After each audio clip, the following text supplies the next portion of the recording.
قال لا القرآن ده كان في عالم أجنبي قال له أنت القرآن يتحدث عن أن هذه المنطقة اللي هي البحر الميت أخفض منطقة. فقال له ده ما كانش في وسائل، ما عندناش وسائل نعرفها إلا الأيام دي، يعني احنا بندرس ستلايد نقدر نحدد الأخفض المناطق إيه. فإزاي يعرف القرآن يعرف هذا الكلام إلا إذا كان رب العزة بيمد من يعرف ذلك. فنطلع القرآن ويبين لي هذا الكلام. هو طبعا بيبقى هذا على لسان إن الراجل دخل في الإسلام وأسعى الإسلام يعني.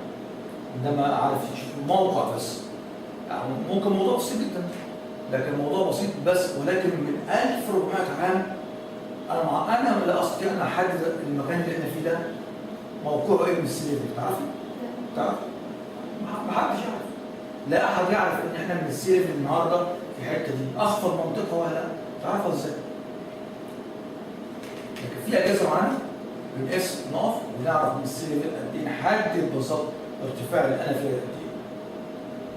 GPS نعرف الفيجن بوينت، حتى لو بروح أنا في صحراء كده بكون معايا جهاز اسمه GPS ساتلايت اتصل بيه وبنعرف إحنا في المنطقة دي على ارتفاع قد إيه من الأرض. سهل أوي دلوقتي، الآن سهل بسيط جدا.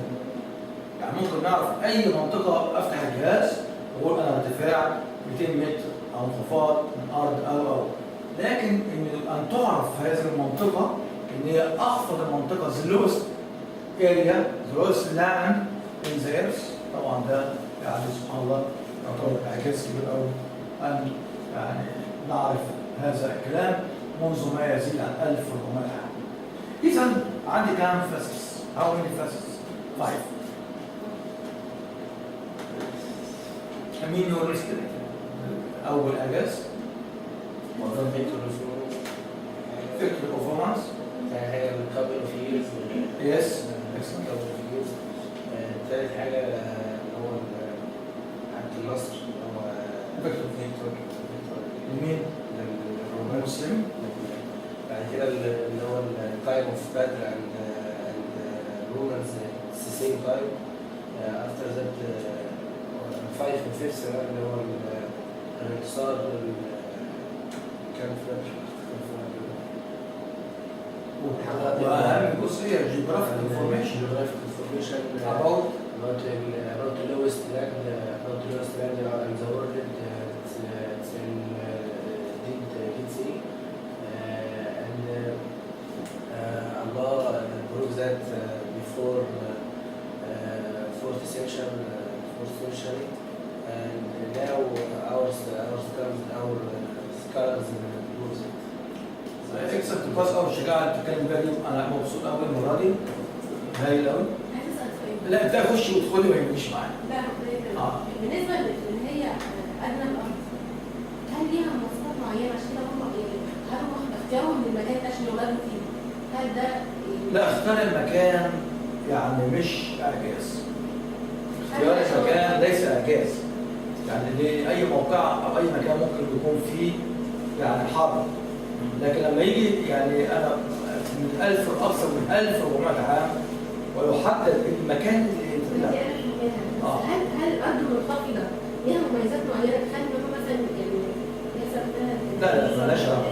كل نوع من أنواع الدفاع اللي هم نزلوا تحت. لأن ساعات بيقول ماتش الكورة يتلعب في أثيوبيا، والأثيوبيا المنطقة مرتفعة عن الأرض ونسبة الأكسجين تبقى أقل. ده مثلا في أثيوبيا في الجنوب. تبدأ من الجنوب تبدأ في انخفاض لغاية نهر النيل في الدلتا. لكن هي مالهاش علاقة بالمعركة. لأن اللي هم اتهزموا قبل كده انتصروا. ده طبعا كان في نصر ليهم قبل كده، ولكن كان إعجاز. الملك اللي موجود في هذا الكلام معجزة كبيرة إن المولى سبحانه وتعالى أخبر بهذه الحقائق قبل أن تحدث. ده مش فقط كده، ده مع إخباره بهذه الحقائق بحدد الجيوغرافيكال انفورميشن للاريا اللي فيها المعركة. وده يعني يهمني جدا اللي هي الإعجاز الجيوغرافيك انفورميشن، معلومات. احنا جبنا عملنا مقارنة بين أخفض المناطق في كاليفورنيا، في منخفض قطارة ديبريشن، في فاليوم ديبريشن، في كل أنحاء العالم لم نجد منطقة منخفضة مثل هذه المنطقة. والسؤال ما زال تحدي للعالم، هاتوا لي اخفض منطقه عشان نقدر نتكلم. الاطلس موجود، والسكاي موجود، والجي بي اس والجي اي اس، ممكن كل الكلام ده معانا وما نقدرش نلاقي اخفض من هذه الامر. يلا يا استاذ. ايه ماشي ان شاء الله. أول حاجة اللي هي الفيكتور فلوس the pattern of vacuum and the vector of muscles, the lowest area. طب تعالى هم في غيرات النقط. تعالى كده وعارفين ايه الخمس اوجه الموجودين. The vector of rooms. Second اللي هي the vector of rooms of couple of years, اللي هي couple of years. يبقى ده في couple of years. How many? What's mean by couple of years? The scholars divide them into one from 1 to 9 or from 3 to 7. From 5 to 7.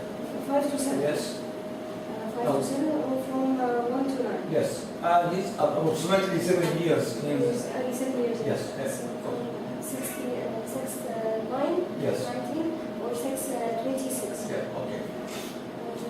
Third, the vector of Muslims in Battle of Badr that happened at the same time which the battle happened. And fourth, this room vector coincided with the vector of the Muslims in the Battle of Badr. آخر حاجة. And finally, الجغرافيا. the lowest of the لوست اوف اريا. نسيتيها حتى المعامل دي عملت طرش في العالم. ايه لوست اريا؟ the lowest area which the battle happened on it. And through geographic information, what's the depth of this area? This is the deepest, the nearest to the Dead Sea. How many? How many? 400 meter? meters. ها؟ Above the sea. above or below? Below the sea. below the sea. السليب موجود اهو، سليب above الجبل. فاحنا نازله كده عند المنظر هكذا.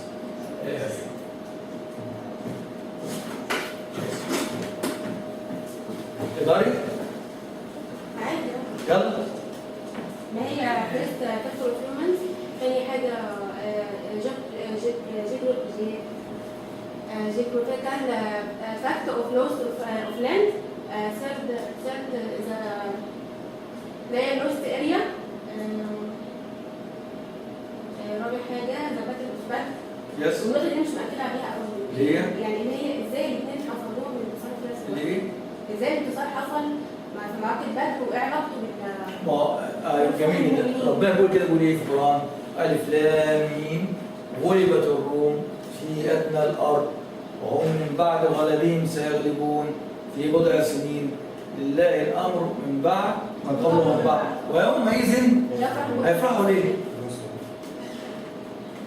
هم على فكرة فرحوا بنصر الروم كمان، لأن الفرس كانوا بيعبدوا الأوثان، أما الروم كانوا يعني بيعبدوا إله زي النصارى بالظبط.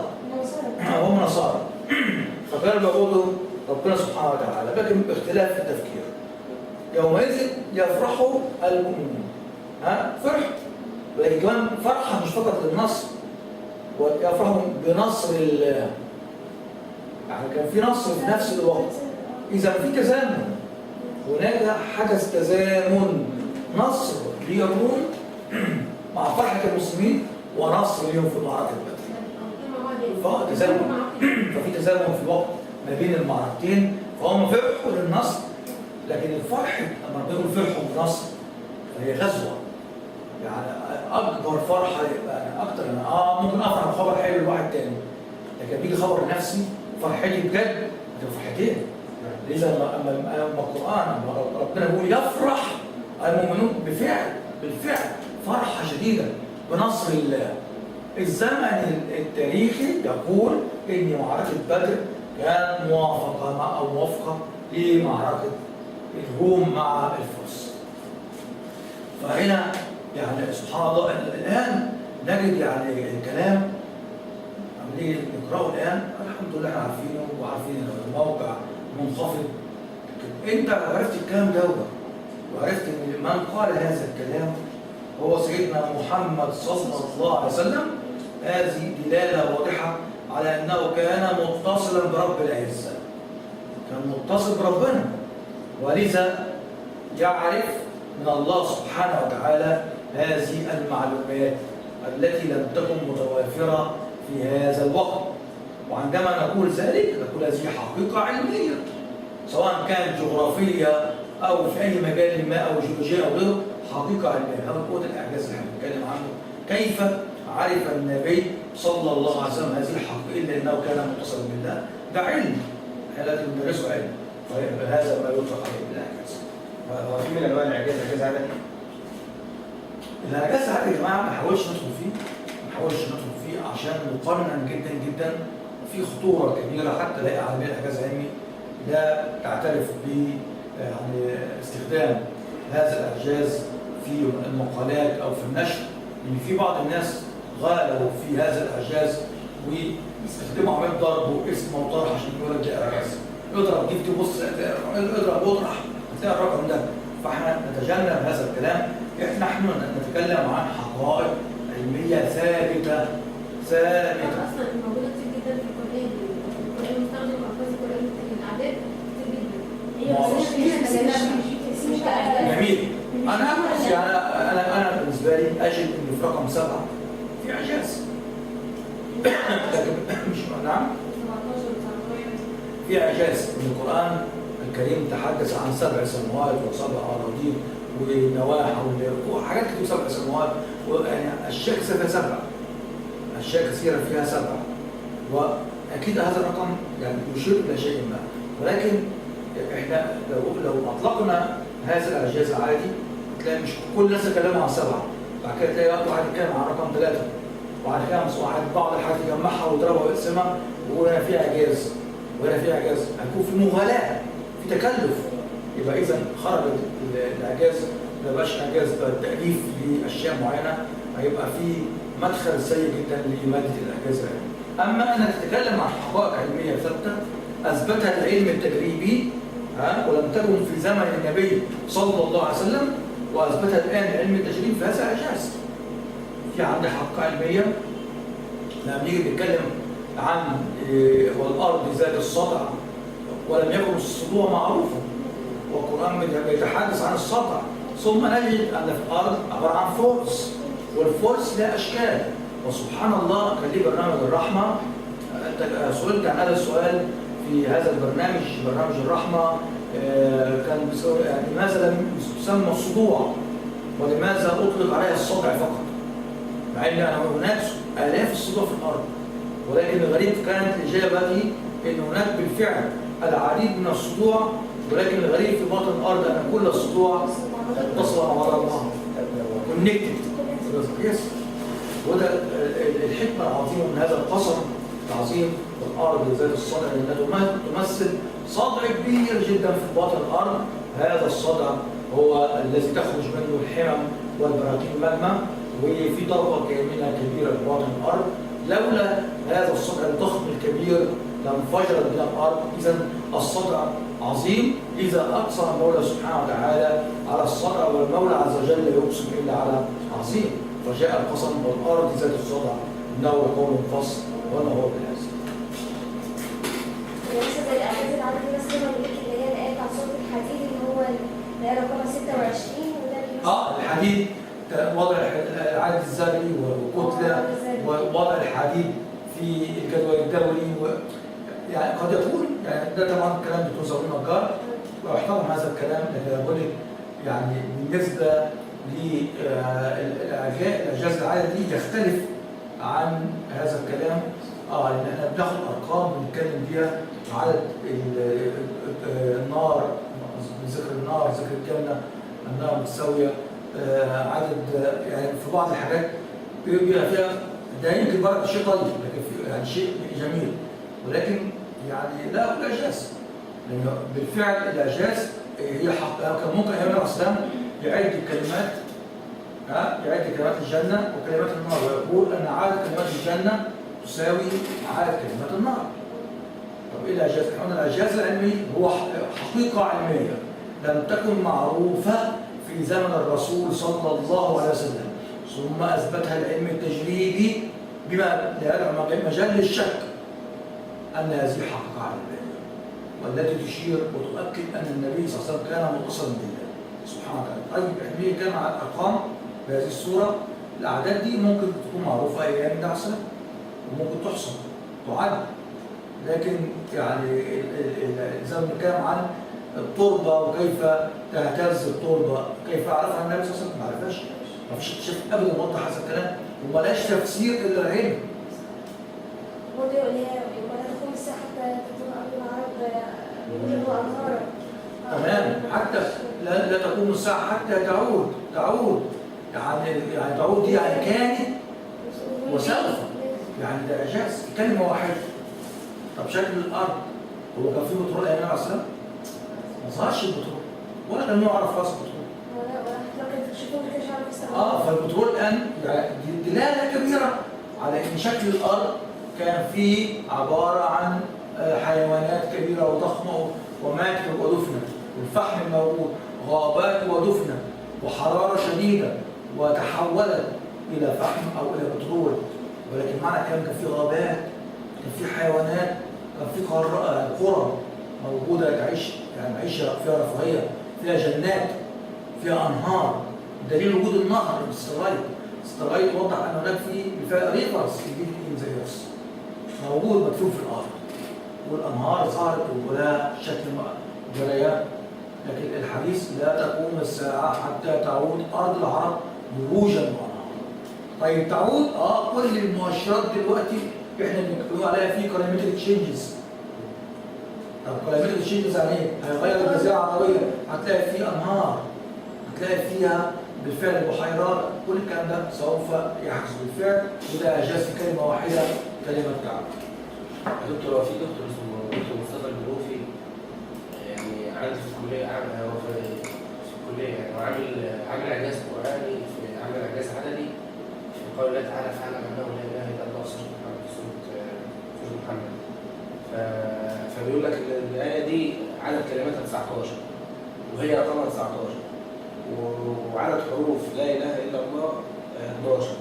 فضربت 12 في 12 اضرب واعمل واضرب وتيجي هذا لا يؤخذ عندنا في الهيئة العالمية. لا يعني بالفعل هذا البحث لو قدم لا يعتمد. هنضرب ونعمل حوالي في الحقيقة العلمية دلوقتي زي ما بقول لك حقيقة علمية ثابتة وصلنا زي مثلا جبال يعني هبل بيتس، وانت دلوقتي ما كنتش تعرف يعني دي حاجة، لكن الصحراء كان ليه طريق معروف بالظبط. يعني ممكن اعرف حاجة الجنة والنار ايام النبي صلى الله عليه وسلم، تجيب القرآن موجود تكتب وتحسب وتحط جنة ارقام وتعرف كم مرة وكم مرة متساويين. سبحان الله، هو بيحمل الاعجاز العدلي ويحط لك التساوي في ارقام. بس انا خلاف انا ولا واحد صاحبي في الموضوع ده. لا، ما هو انت لو فهمت احنا بنتكلم عن ايه، وفي اول محاضره انا معرفها باللغه الانجليزيه ان ايه هي او ايه هو تعريف الاعجاز العلمي. قلت له والله هو سمعت واحد الاعجاز العالمي ده بيستخدم خطا، زي ما فسروا اللي هي بتاعت برج التجاره العالمي لما قالوا جول في الهاري وقالوا ايوه نفس الكلام بالظبط، وقالوا ان هي حدث 11 بالحزب 11 مش عارفه الرقم الحزب كام وده خطا بالفعل. الايه وقالوا ده كده بتقولوا يعني بيعمل زي حاجه الدكتور يعني اوفر فوق، يعني بتحاول فوق الارض. ان شاء الله يمكن لو شفتيه اعتقد دي انت عايز برضه تقول اللي هو اللي بتقول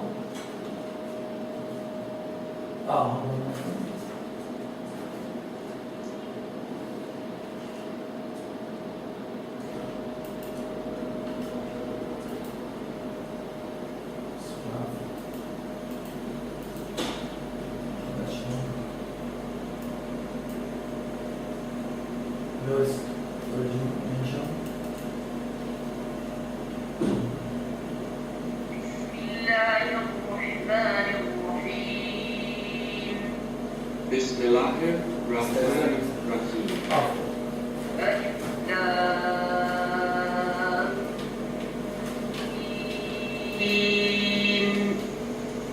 ألف لام ميم.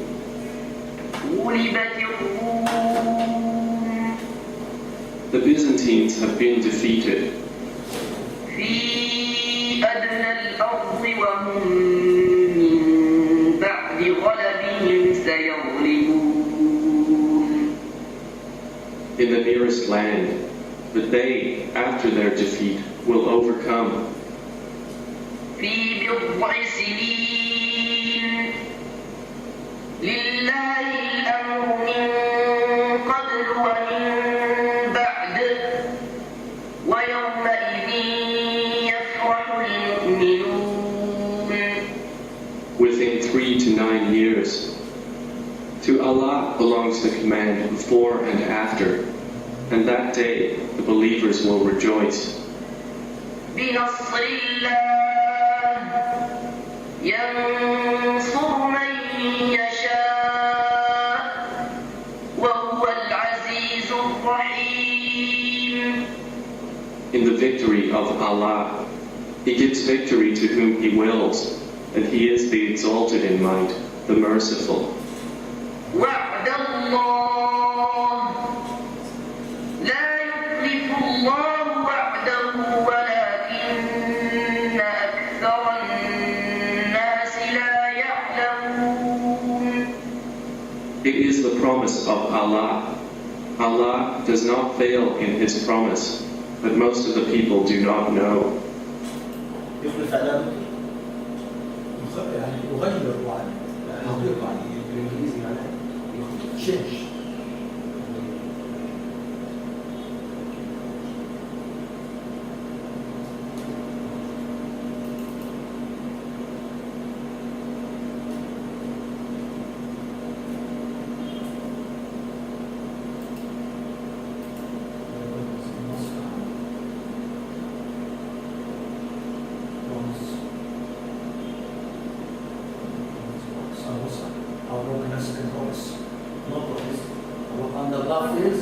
in his promise. نفس الكلام. تفسير القرآن طبعا خد بالكم بالنسبة للترجمة لا تكون بنفس الكلمات بدقة يعني، لكن هو مش أفضل من قراءة القرآن. يعني مثلا no promise أو not change his promise. أو الله fails not in his promise، لا يغير بعض. معايا؟ ممكن كده not change his promise، لا يغير not change his promise.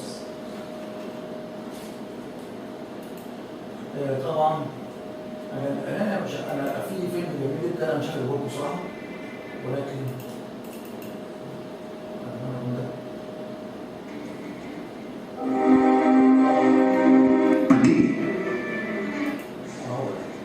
Almost 7 was particularly traumatic for the Byzantines, for the Church of the Holy Sepulchre was destroyed and the Persians seized the true cross, the symbol of Christianity.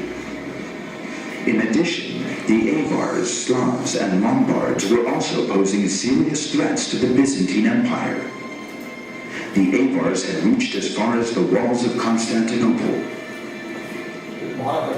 Emperor Heraclius ordered the gold and silver in churches to be melted and turned into money in order to meet the army's expenses. Many governors had revolted against Heraclius, and Byzantium was on the point of collapse. Mesopotamia, Cilicia, Syria, Palestine, Egypt, and Armenia, which had earlier belonged to Byzantium, were invaded by the idolatrous Persians. In short, everyone was expecting Byzantium to be destroyed. But during this time, the first verses of Surat al-Rum were revealed, announcing that Byzantium would triumph in 3 to 9 years.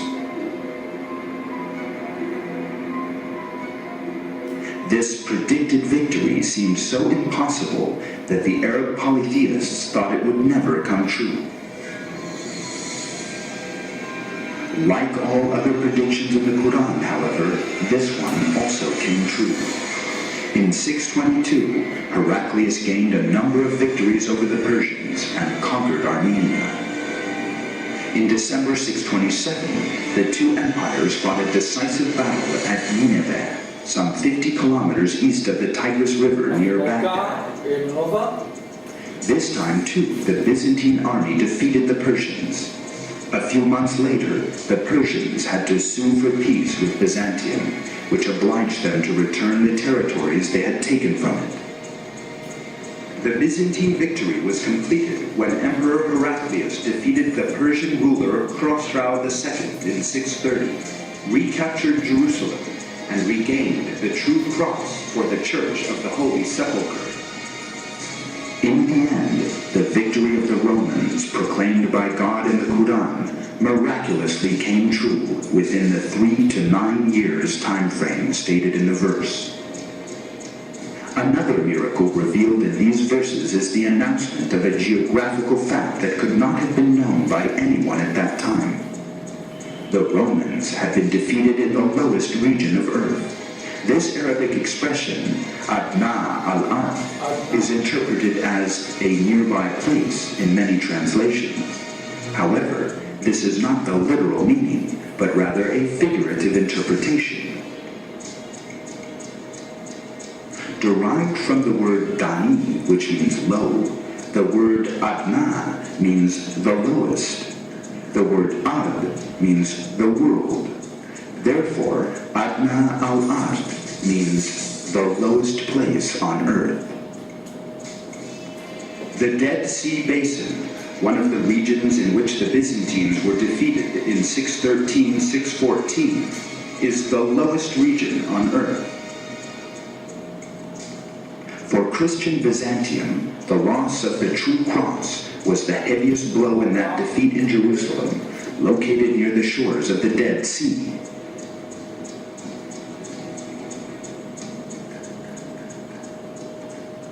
واضح بقى الجغرافيا شكله ايه؟ كنت بعرفها ازاي. بص الانخفاض شكل تصوير السلايد عامله كيرف لجوه كده. At 399 meters below sea level, the Dead Sea is the lowest place on the Earth's surface. The Romans were defeated in the lowest land, just as revealed in the verse.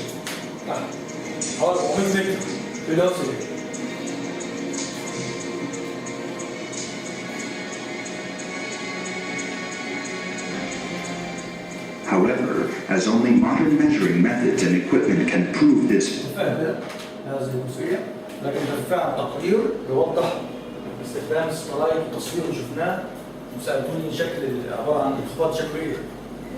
اللي شفناه عبارة عن كيرف موجود كده، كيفز زي كده، عبارة عن نقول شكل كونكيف، شكل عبارة عن منطقة منخفضة في الأرض جدا. هذه المنطقة لما بنقيسها كمستوى من سطح البحر بنلاقي إن المنطقة أهم ما فيها أبقى عارف الرقم كويس أوي. عارف رقمنا 400 متر بلو سي ال. ده كونكلوجن كبير جدا. بس اعرفه وانا واثق منه. اعرفه بتقارير، اعرفه بعلم، اعرفه ان دي جيوغرافيك افكتس، حقيقه علميه. لكن طبعا النهارده سهل قوي بالجي بي اس والدرايف تعرف انت فين. لكن ازاي النبي عليه الصلاه والسلام عارف الكلام ده؟ هتقول لي عشان ربنا ما احنا عايزين كده. زي كل مره بقول لكم هتقولش ربنا عارف. خلاص. يبقى القران من عند الله. وكل البشريه المفروض تدخل في دين الله. ده اللي احنا عايزين نوصل له. احنا الحمد لله نزداد ايمان فاعلم انه لا اله الا الله، ولكن اللي يعرف الكلام ده الغرب تعرف الكلام ده انت عرفته خلاص. بقيت في نبي وامي ما يعرفش يقرا ولا يكتب خالص. ما يعرفش يقرا وكده. لكن بيعرف يحدد كل حاجه، بيحدد الجبل جوه الارض ايه؟ وفوق الارض ايه؟ واخفض منطقه ايه؟ واعماق البحار شكلها ايه؟ إذا أخرج يده لم يكد يراها. يعني هو جوه البحر لما ينزل إذا أخرج بالفعل العلم بيقول الظلام الدامس يزداد مع العمق حتى يصل إلى مرحلة إذا أخرج يده لم يكد يراها. يعني بالفعل كأنه نزل وعام وسبح في البحر وشاف إيديه، لكن هو لا شاف بحر ولا ذهب إلى بحر ولا عمره ركب بحر في مكة أبدا. دايما بيحارب موازن البحر ما يقدرش يلعب خالص. لكن إذا أخرج يده لم يكد يراها. والبحر المسجور، البحر المولع إيه ده؟ وخرافة ولا لا؟ العلم قال هذه الحقيقة، البحر الذي يوقد كالتنور. البحر المسجور عرف إزاي البحر المسجور؟ عرف إزاي إن الكون قد بدأ؟ أولم يرى الذين كفروا أن السماوات والأرض كانتا جسما واحدا رتقا ففتقناهما وجعلنا من الماء كل شيء